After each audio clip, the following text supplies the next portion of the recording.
This Sunday, America in crisis. Another night of demonstrations and violence across the country. Protests break out in dozens of cities, sparked by the death of an African-American man while in police custody in Minneapolis. Do something about it. And this is the Clean up this police department. That could be my father. That could be my brother. That could be me. Minnesota authorities getting more aggressive to maintain control. We are changing our approach because this is intolerable and we are coming to stop it. We need justice. We need systemic change. But first, we need to save our state. President Trump weighs in. We have our military ready, willing, and able if they ever want to call our military. We'll have reports from around the country. My guest this morning, Minnesota Attorney General Keith Ellison, Atlanta Mayor Keisha Lance Bottoms, Washington, D.C. Mayor Muriel Bowser, and Florida Congresswoman Val Deming. Also, those protests happening in a country already on edge from a virus that has killed more than 100,000 Americans and put more than 40 million out of work. As much of the country is trying to return to some form of normalcy, often ignoring social distancing. You see no mask here, you see no fear. We're all just embracing it. Prompting fears of a second wave. Every community is one wild weekend from falling off the cliff. Joining me for Insight and Analysis are MSNBC anchor Joshua Johnson, Maria Teresa Kumar, president of Voto Latino, and former Republican Governor Pat McCrory of North Carolina. Welcome to Sunday and a special edition of Meet the Press. From NBC News in Washington, the longest-running show in television history, this is a special edition of Meet the Press with Chuck Todd. Good Sunday morning. America is waking up today to two crises. One is so new it's actually called the novel coronavirus. The second, another kind of virus, institutional racism, well, that's been with us for some 400 years. Overnight, there were protests in dozens of cities across this country, anger erupting over police brutality towards African Americans. Most demonstrations were peaceful, with few incidents. Others had moments of confrontation and, yes, some violence. A look around the country, from Washington, D.C. to Chicago to New York to where it all started, Minneapolis. This, of course, comes after a black man, George Floyd, was killed in police custody when a Minneapolis police officer kept his knee on Floyd's neck until he was dead. The officer, Derek Chauvin, has been charged with third-degree murder and second-degree manslaughter. All this while the country was tallying the losses from the coronavirus. We have now lost more than 104,000 American lives to the virus, and we have lost more than 40 million jobs as well. And in both of those cases, African Americans have been particularly victimized. And in both cases, President Trump has failed to respond in a manner we've come to expect from previous presidents. On Minneapolis, his first reaction was not to try to glue the country together, but to seek opportunities to exploit the racial divide, perhaps for his own political gain. He initially tweeted, "When the looting starts, the shooting starts," though he later tried to walk that back. On the virus, the president seems more interested in changing the subject than in addressing it, let alone the death toll, tweeting instead about mail-in balloting, Barack Obama, Russia, China, my colleague Joe Scarborough, the media, the stock market, and Twitter itself. So we are following two hugely consequential and historic stories, and we're going to start with the nationwide protests. We have correspondents all across this country. And we're going to begin with Shaquille Brewster, who's reporting on the ground from Minneapolis, where things were much quieter last night. Shaq, what do you got? Good morning, Chuck. For the first time in 4 days, Minneapolis residents are waking up to scenes absent of burning buildings and overnight widespread destruction. An historic activation of the National Guard, insisting local and state police have allowed officers to regain control of the city, even as protests continue throughout the city. By the thousands yesterday, protesters came out to demonstrate and clean up the mess from the day before, while also trying to remain peaceful in the name of George Floyd, a man who we learned this week was considered a man of peace and kindness by his friends and family. But after protesters violated an 8 p.m. curfew, officers fired tear gas and rubber bullets into the crowd to clear the streets. Protesters say they will continue to come out, continue to demonstrate until justice is served. Justice for them is the arrest of the 3 remaining fired Minneapolis Police Department officers involved in the death of George Floyd. Chuck? Shaquille Brewster getting us started in Minneapolis. Shaq, thank you. Turning now to Blaine Alexander. She's in Atlanta, where, like Minneapolis, things were also quieter last night. Blaine, what can you report?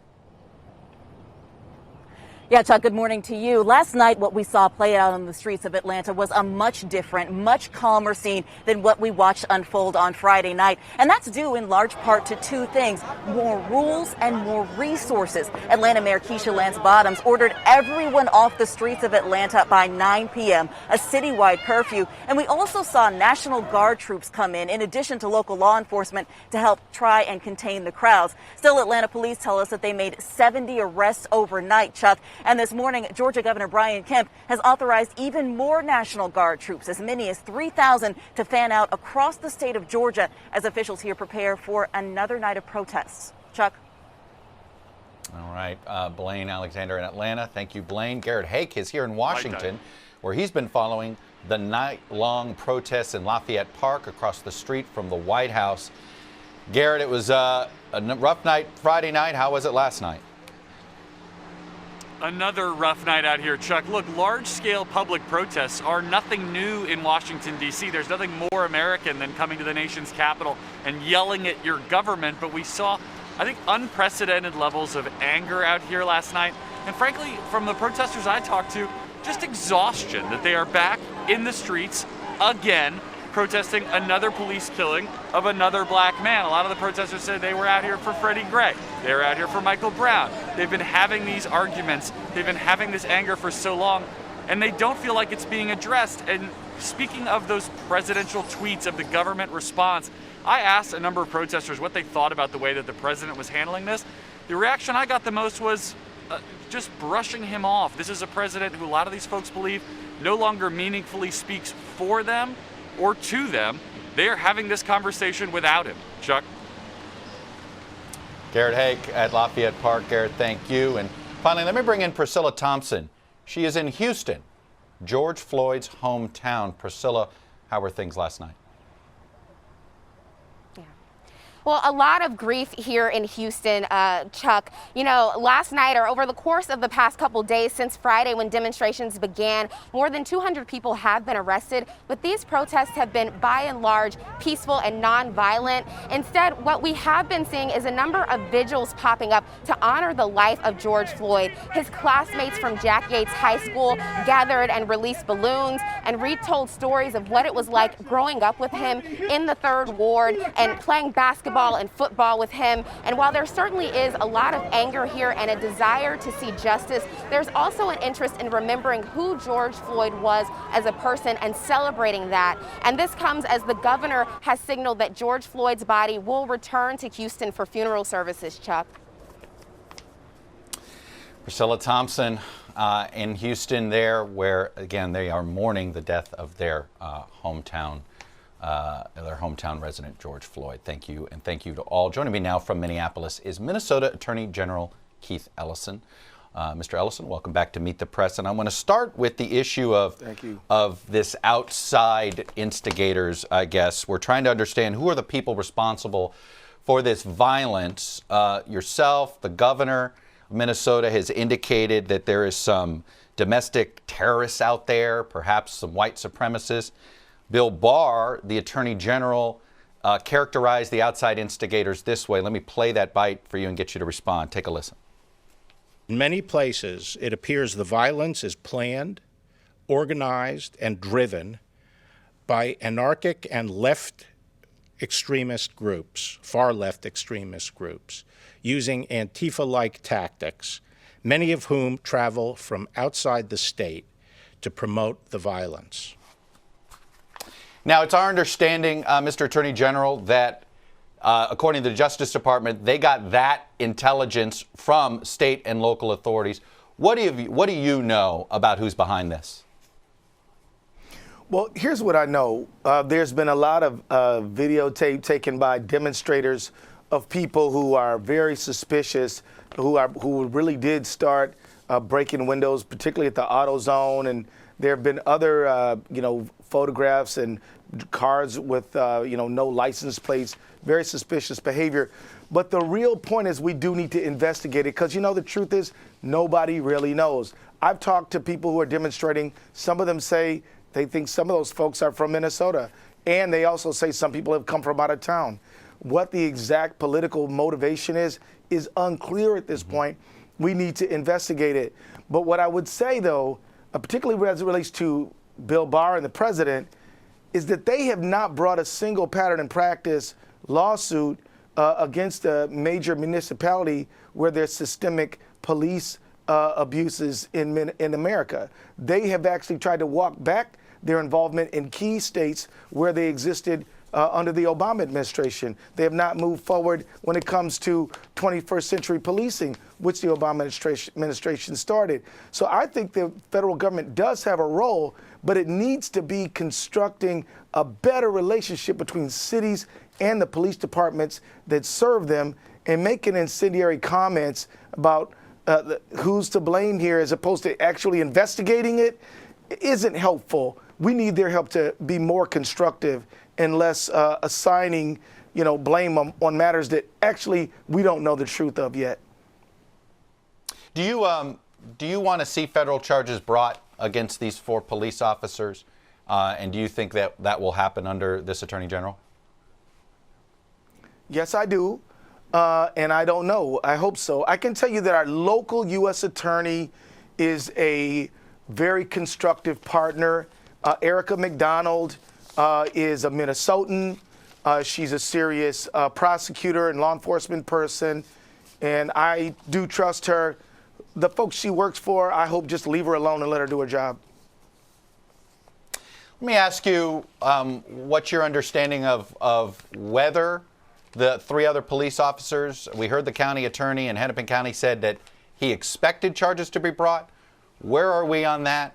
And what do you expect those charges to be if they are brought? Well, I know that we're early in the process, Chuck. I mean, at this point, there is the 2 charges of third-degree murder and second-degree manslaughter. That complaint could well be amended to include other additional charges or even higher charges. And the other individuals are not out of the woods. The investigation is ongoing. In answer to your question of what charges, I don't know. I'd be speculating. It's not my case at this. It's not my case. But certainly aiding and abetting is a possibility, and there are others as well. So I think that is something that is the county attorney Mike Freeman is looking into now, and we expect to hear something in the fairly recent near future. Big picture, Mr. Attorney General. A lot of Americans. There's Minnesota has the Minnesota nice image. Minnesota has an image of that. And you're an African American man that got elected statewide in Minnesota as Attorney General, as the state's chief law enforcement officer. For some people, they look at this and they're surprised. Tell us the story of Minneapolis and of Minnesota, why this shouldn't surprise people in your mind. Well, Minnesota is kind of a tale of 2 cities. It really is a beautiful, wonderful place. I love it here. I've raised all 4 of my kids here. There's so many great things about it, so many great people. And yet we have very stark disparities when it comes to African Americans, health disparities in health care, health disparities in housing, health disparities when it comes to employment, and disparities all around. I mean, give you a quick example, about 70% of Minnesotans own their own homes, but only about 27% of African Americans do. African Americans are in a fragile economic position in this state, and we need massive investment. And what I say to people is, look, if we can have some of the highest SAT scores in the country, if we can have some of the highest voting participation in the country, highest voter home ownership in the country, for whites, we can do it for everyone. We just have to have the will to do it for everybody. And I think that this sad, tragic situation might give us the energy to really, really make those kind of commitments, because they are absolutely needed. Keith Ellison, the Democratic elected Attorney General of the state of Minnesota, appreciate you coming on this morning. I know it's been a long week, long few months for everybody, frankly, in this country. But thanks for coming on and sharing your perspective with us. Thank you. And joining me now is the Mayor of Washington, D.C., Muriel Bowser, and the Mayor of Atlanta, Keisha Lance Bottoms. Welcome to both of you. I know it's been a long few days for both of you, probably very little time to sleep. Mayor Bowser, let me just begin with you. Report about last night. Yep. How was it compared to Friday night? And do you feel as if that we're going to see some calm going forward or not? Well, we're certainly going to work for that, Chuck, and we're sending a very clear message to people that they have a right to exercise their First Amendment rights, but not to destroy our city. So we saw a level of just destruction and mayhem among some that was maddening. Our crews are out right now cleaning up our city, and we are working with all of our law enforcement partners to ensure calm in our city. Mayor Lance Bottoms, you were very passionate on Friday night. You said at one point, you're not protesting anything, running out with brown liquor in your hands and breaking windows in this city. Go home. You invoked your own 18-year-old son, your own concerns, fears that you have about him and your kids.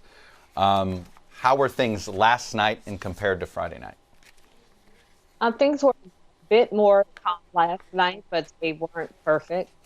People were still out protesting by and large peacefully. We had a curfew last night, a 9 o'clock curfew. We ended up arresting around 157 people last night. So we know the frustration is still there, and all of the issues and all of the concerns and anger that were there on Friday haven't gone away. But this is more of a systematic issue that we're facing that's going to take time for us to address, but certainly acknowledging the deaths of so many innocent people in America. And there are no easy answers, but as Mayor Bowser said, the solution is not to destroy our cities. Mayor Lance Bottoms, do you believe there were outside forces at work? We heard from the Attorney General. He seemed to think that there was some Antifa and he said very radical left groups. We heard in Minnesota the governor thought there was some very radical far-right groups also involved. Have you seen any evidence of any of these outside instigators? What I know in Atlanta is that this protest, even just from a physical standpoint, didn't look like our normal protest. We obviously have a large African-American population in Atlanta. This crowd was a very diverse crowd, and that was noticeable on Friday, even before the problems began. We also noticed that many of the protesters even got lost when there was a detour.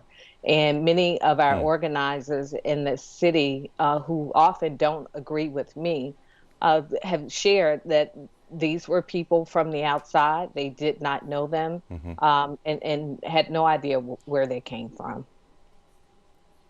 Mayor Bowser, you have a unique issue. You have one resident in Washington, D.C. who I think was backseat driving you on Friday night. I'm referring to the president.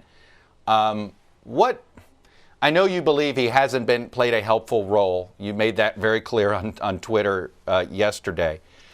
Can he play a helpful role still, or is it too late? Well, I think that the president has a responsibility to help calm the nation, and he can start by not sending divisive tweets that are meant to hearken to the segregationist past of our country. And he can start by doing that right now. And we certainly urge him to do that. We, as Mayor Bottoms has just said, we have systematic issues in our country to address. And it's going to take us at every level, federal and local. It's going to take community and government to heal the hurt that people are feeling. So what you see in cities across our nations, what we saw last night, there are people who are angry and people who are hurting, and some not doing it in ways that are helpful to our cause, but we still have to acknowledge that hurt and that anger. Mayor Bowser, this is happening during a pandemic. You just started a phase 1 reopening in D.C. on Friday. I'm curious, are you concerned that the police won't be respected when they try to enforce social distancing rules right now? I'm concerned that we had mass gatherings in our streets when we just lifted a stay-at-home order, and what that could mean for spikes in our coronavirus cases later. In fact, I'm so concerned about it that I'm urging everybody to consider their exposure if they need to isolate from their family members when they go home and if they need to be tested, because we have worked very hard to blunt the curve. I saw some people with masks last night, others didn't. While I saw some people social distancing, others were right on top of each other. So we don't want to compound this deadly virus and the impact that it's had in our community. Mayor Lance Bottoms, I want to go back to the president. There's some talk that he might give an Oval Office address, maybe in the next few days, or at least there's some consideration for it. What would you like to hear from him, and do you think any of his words could be helpful here? What I'd like to hear from the president is leadership, and I would like to hear a genuine care and concern for our communities and where we are with race relations in America. We know that when he spoke on Charlottesville, he made the matter worse, and we're well beyond the tipping point in America, and it's as my grandmother used to say, if you don't have anything good to say, sometimes you just shouldn't say anything at all. So your preference would be maybe he shouldn't bother with a televised address like this? I don't have an issue with the President of the United States addressing our nation, but I am concerned that this president has a history of making matters worse. Mayor Bowser, before I go, there's some talk about the 4th of July celebration. The president wants to try to have one on the Mall. Where are you on this? Chuck, even before the events of the last several days, we've been very concerned about large gatherings. We will not be in a position to allow parades in our city while we're still in phase 1 of reopening from the coronavirus. Mayor Muriel Bowser, Mayor Keisha Lance Bottoms, thank you both. I know it's been a rough week and then some, rough few months, and then some. Good luck to you out there, and stay safe and stay healthy. Thank you. Thank you. When we come back, is it possible to change how mostly white police departments treat African Americans? I'm going to talk to a former police chief and a current Democratic Congresswoman and a possible future Joe Biden running mate, Val Demings, next. Stay with us.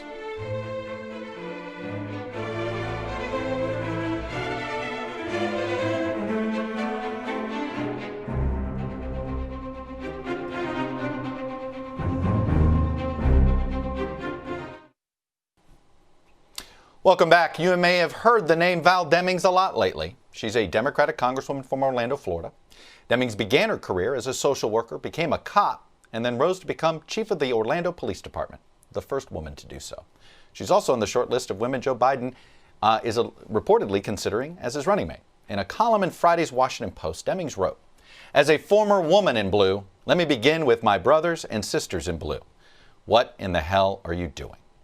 And Val Demings joins me now from Orlando. Congressman Demings, welcome to Meet the Press.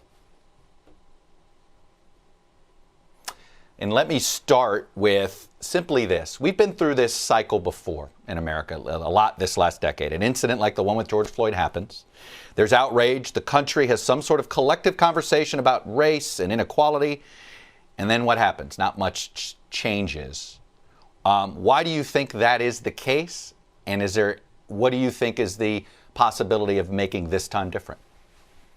Chuck, I really do believe that we can. You know, when I think about the extraordinary work that Dr. King did, for example, in the civil rights movement, and those who were with them, look at where we are. It is a ever-changing, commitment that we always have to make to deal with systemic racism in our country. I think before, as we've dealt with misconduct involving police officers, that we've always tried to deal with it as an individual department or an individual city or an individual state. But I do believe the time has certainly come. We are overdue for us to look at the problem as a nation. I think we all need to pause, and every law enforcement agency in this nation, whether they are 10 persons or 35,000 persons, need to review their hiring standards, their training standards, look at their de-escalation training that they're doing within the department, look at those officers who train other officers, because we know our training officers are the ones who set the standard for what's acceptable and unacceptable on the street. And we have to continue to work with our community leaders to build relationships, to foster trust. And we don't wait to do that, to when we're in the middle of a crisis. We have to continue to do that every day. And I do believe we are long overdue for every law enforcement agency in our nation to review itself and come out better than before. Let me ask this, though. It does seem, look at Minneapolis. A lot of people have praised the police chief in Minneapolis. He's put in, he was brought in after they had they've had some issues in the past. He was brought in to institute these reforms. But you've dealt with this as a chief. It's very hard if you've got a police officer that you think isn't on the up, isn't good in certain situations. It's very hard for you to get rid of one of those police officers, is it not? Let me say this, Chuck. As you know, I spent 27 years at the Orlando Police Department, had the honor of serving as the chief of police. I've worked with some of the brightest, the best, and most courageous men and women that America has to offer. Certainly, they were not all that way, but the overwhelming majority were. And so I commend the chief in Minnesota, because he did one thing that I certainly think helped to bring charges against one officer. We're waiting to see others, but that was to immediately fire that officer, which allowed the chief to do some things that otherwise they would not have been able to do. And so, while I know that it seemed like the days that passed before the officer was arrested, if you look historically, that was a pretty swift arrest that was made. And so I do believe working collectively, every sheriff, every police chief throughout the nation, working together and facing racism and other issues head on to make sure, what are they dealing with? Is it a bad mind? A person who should have never been a law enforcement officer in the beginning? Is it a bad heart? Because you certainly have to have the heart for this job. Or is it bad policy? And while I know the federal government does not have direct jurisdiction, I certainly believe that we do have a major role to play in terms of helping law enforcement agencies throughout the nation maybe come up with some standards for hiring and training, especially use of force training. I want to go a little bigger picture here. In some ways, the last 3 months have been particularly hard on communities of color, but particularly the African American community. You look at the impact of the coronavirus on health outcomes, the impact of the virus on the economic picture. Now throw in 3 more just brutal examples of racial injustice on the law enforcement front. I'm referring to Georgia, Kentucky, and Minnesota in particular. What does that mean for governing going forward? Congressman Anthony Brown said to me that one of the things that has to change is you can't have race-neutral policy right now. There actually has to be direct help, direct aid to African American communities to sort of fix these injustices. Where are you on this? Well, let's think about it. President Johnson looked at policing, for example, in America over 50 years ago. And what he said basically is what I just said: hire the brightest and the best, make sure they're well trained and they have the tools to do an effective job and work closely with the citizens. But he also said, but we have to address those social ills that cause decay in African American communities in the first place. We have to look at economic development. We have to look at jobs. We have to look at wages. We have to look at education. And, some believe that, in order to be fair, if you will, that you treat communities the same. Well, it's not that simple, unless communities all start in the same place. And we know that's not true.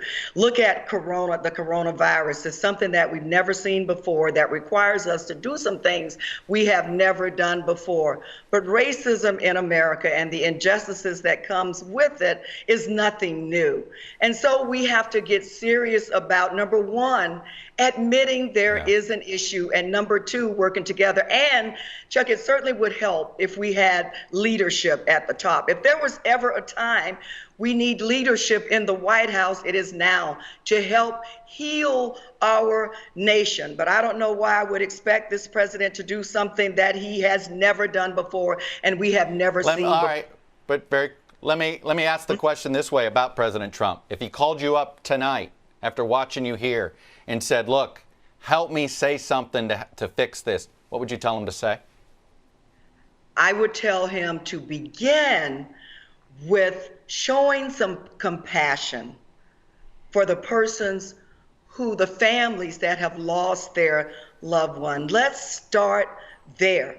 And then continue to talk about America is great and wonderful because of the beautiful diversity that we have in this country, that we are a nation of immigrants. We are a nation of laws, but we are a nation of immigrants, and we have to work together. And let's look at our history. This country has already solved some of the toughest issues because we have been able to come together and work together. We can do that now. And maybe if he ends, and look, Chuck, if he called me today, I would welcome the opportunity to help this president get it right. Okay. And maybe we begin today by acknowledging the sins of the past and even said things that he has said and done that caused harm and brought pain to the American people.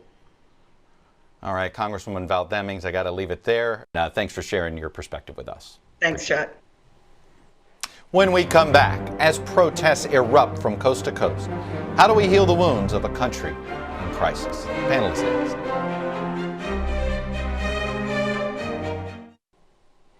Welcome back. Panel is here, and joining us from their remote locations, MSNBC anchor Joshua Johnson, Maria Teresa Kumar, president of Voto Latino, and former Republican Governor Pat McCrory of North Carolina.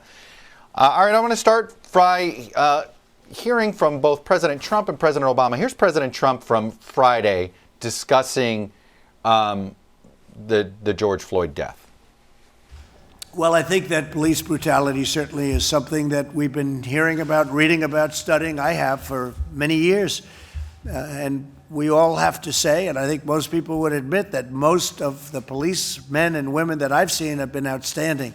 When you have something like this happen, you look at it and you just say, how does a thing like that happen? Because it just seems so bad to watch. And here's President Obama's statement also Friday, where he said it's natural to wish for life to, quote, get back to normal as a pandemic and economic crisis upend everything around us. But we have to remember that for millions of Americans, being treated differently on account of race is tragically, painfully, maddeningly normal, whether it's while dealing with the healthcare system or interacting with the criminal justice system or jogging down the street or just watching birds in a park. Joshua Johnson, I felt like both of those statements indicated these are two presidents who had two very different life experiences. Indeed, and one statement asks a question, which is how could this happen, and the other statement answers it, is that this is normal. This is just what happens.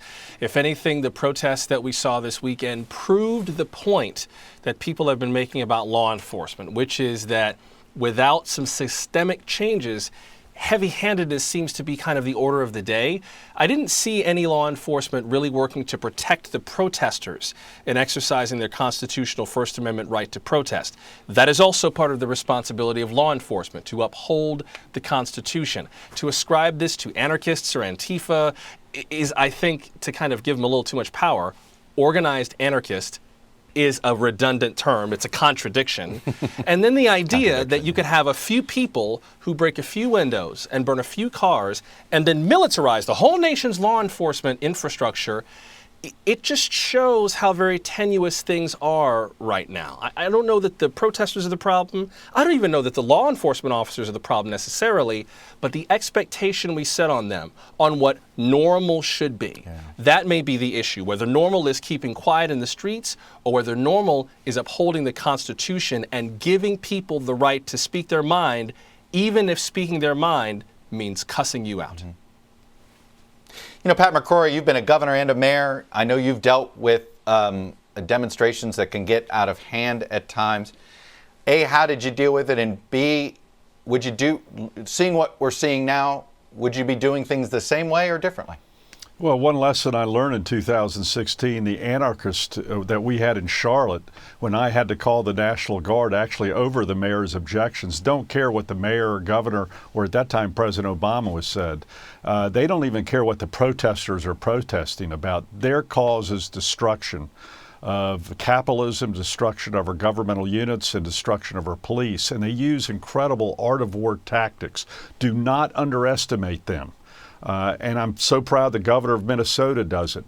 They will use art of war tactics, which they'll maneuver around using their iPhones. So once the police move, they'll be elsewhere. They are very dangerous. They burned down the city hall in Nashville, Tennessee. That is their goal, and they'll play the media also.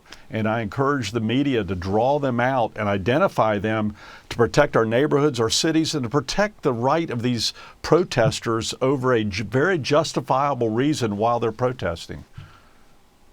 You know, Maria Tusa-Kumar, to sort of bring it back to the larger issue, in some ways, I think both Joshua and Pat are indicating let's not let the actions of a few violent, perhaps instigators, get in the way of the bigger picture here. I heard plenty of commentators over the last few days say, between the pandemic, the health outcomes, the unemployment picture, and now throw more examples of this racial injustice, in some ways, this eruption should have been expected in some form.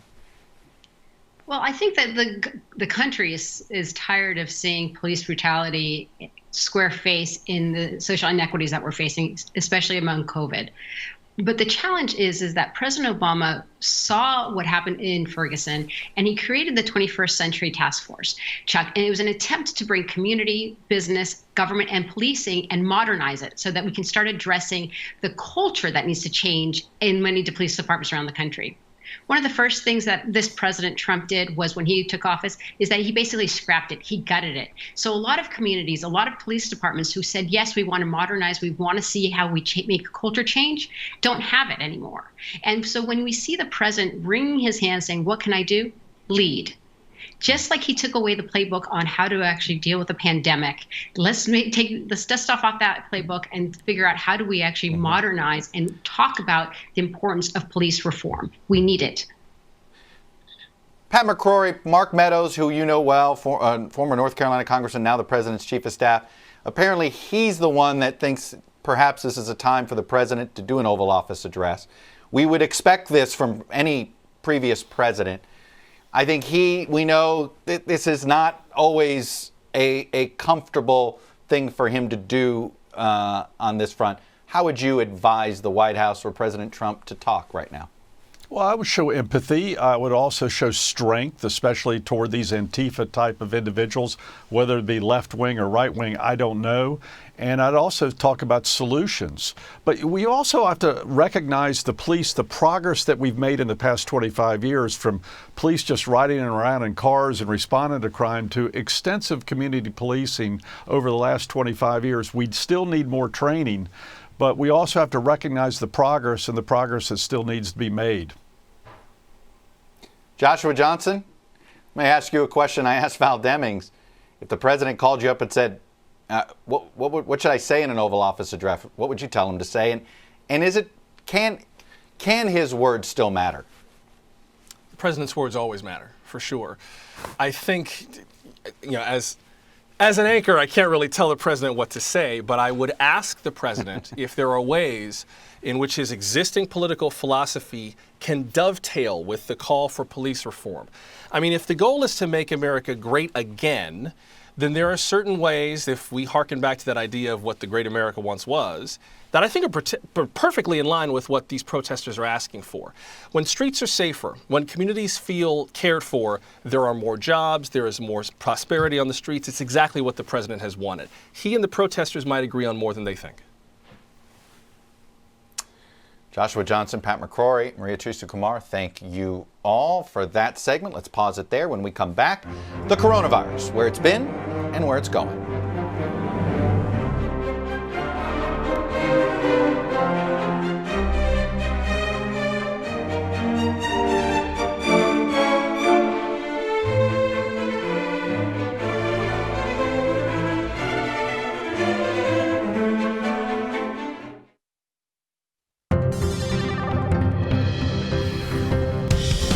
Welcome back. Data download time with the death toll from the coronavirus in the U.S. now past 100,000. We wanted to see if the virus is on the decline and where it is on the decline. And it turns out it's complicated. There were fewer new cases of COVID-19 this past week than the week before, almost 22,000 fewer, according to an NBC News tally. And the number of newly reported deaths was also down by about 1,900. And when you break it down by state, some have seen especially big declines in new cases. Texas, Illinois, Massachusetts, New York, and New Jersey all saw their number of new cases decline by more than 1,000 over the last week. Number of deaths dropped sharply in many of those same states, in all cases declining by 130 or more. So even with so many people still dying on a daily basis, there are some positive signs. But not all states are moving in a positive direction, some even seeing a steep increase. In these states, the number of new cases last week climbed by more than 450, and the number of newly reported deaths was up in this small set of states as well. So while the overall picture is improving, thanks mostly to the Northeast, there are still many trouble spots around the country, even as governors try to slowly reopen their states. When we come back, did Joe Biden's calculus for picking a running mate just change? Welcome back. Let's talk a little Veep stakes here to the panel. I want to read to you what my colleagues Mike Memoli and Kristen Welker wrote over the weekend. The death of 46-year-old George Floyd at the hands of a Minneapolis police officer has thrust issues of criminal justice to the forefront and revived one of the biggest questions surrounding Biden's choice. Will he choose not just a woman, but a woman of color? And I want to add a comment that Jim Clyburn, perhaps the person credited most with getting Biden this nomination, Maria Teresa Kumar, he said this. He goes, we got to have someone on the ticket who can complement the candidacy rather than complicate the candidacy. He was referring specifically to Amy Klobuchar. Maria Teresa Kumar, could Joe Biden get away with picking, say, a white running mate in Elizabeth Warren or Amy Klobuchar? Would this lead to some problems in the Democratic Party? Well, the vice president has already said that he's not going to decide until August 1st. And I think between them, he's going to continue vetting every single individual that he believes is qualified. What I encourage the vice president to look for is who can bring the young protesters that are out in the street into the Democratic Party. The majority of Democrats right now, they recognize that the House is on fire. They recognize that we need to change the people in leadership in order to actually address the issues that the pandemic has so eloquently revealed in the last 40 days. And what we're going to need is to increase that electoral base. And the only place to do it, Chuck, is among young people. For the very first time, we're going to have 12 million more young voters, potentially, than baby boomers. So who is that candidate that speaks to their truth, to their experience, and to the economic and social injustices that they have basically grown up their whole life with? Pat McCrory, is there a running mate on the list there of the dozen women we put up there that reportedly the former vice president is consulting about? Is there one on that list that you think, boy, she could help him in North Carolina? I thought the congresswoman she spoke to from Florida has a pretty strong background that would worry me as a Republican. But you've also, a week ago we were having debates on whether to arrest people on beaches or Michigan lakes or getting haircuts. This week we're talking about arresting people and looting stores. By August, who knows what the new criteria will be for presidential election, because things are changing so dramatically at this point in time. But I'll tell you who it has to be is someone who can be ready to step into the presidency. And I think that's going to be looked at because of Vice President Biden's age.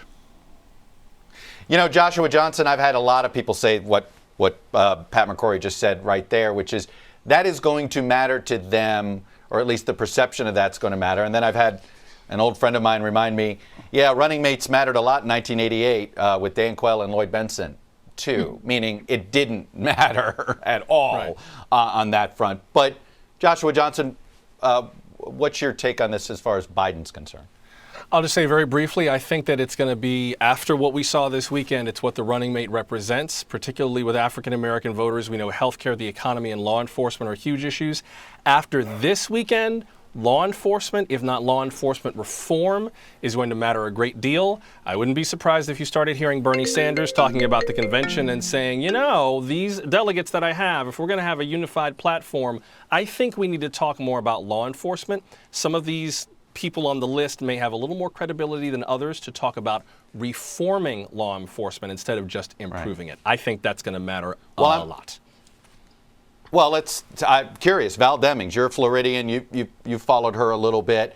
The knock on her is going to be, you know, we haven't had a member of Congress go directly to the presidency or the vice presidency in over 100 years. I think even on the vice presidency directly. But is the other life experiences, executive experience, enough?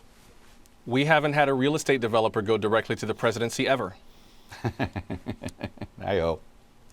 It's a fair point. Maria Tusa-Kabar, does Val Demings have that? Does she meet the ready on day one bar, whatever that bar is in the minds of some voters? I think that she has incredible experience. I've had the opportunity to work with her when she was working with Emily's List as a candidate and before. And she brings in not only the cultural experience, but the law enforcement that perhaps is going to be on the ballot. But I do believe that what we're going to need is someone who can be ready on day one, not just on the national stage, but on the international stage. Right. Quickly, Pat McCrory, the RNC convention, is it going to be in your home state or not? You know, we're in a political tussle. The question is, who makes the rules for the virus for a convention? Does the governor make the rules or the RNC make the rules? The governor wants the RNC to make the rules. Who knows? It's a political battle right now. And that's a fair way to put it. All right, before we leave you this morning, I'd like to mention our new Meet the Press College Roundtable series. We're excited about it here. Each week I'll be joined by journalism students across the country who will get their chance to interview newsmakers that we help connect with them. New episodes of the College Roundtable will be available every Friday, streaming on NBC News Now and other NBC News digital platforms. Episode 1's already there. That is all for today. Thank you for watching. Thank you for trusting us. We'll be back next week because if it's Sunday, it's Meet the Press.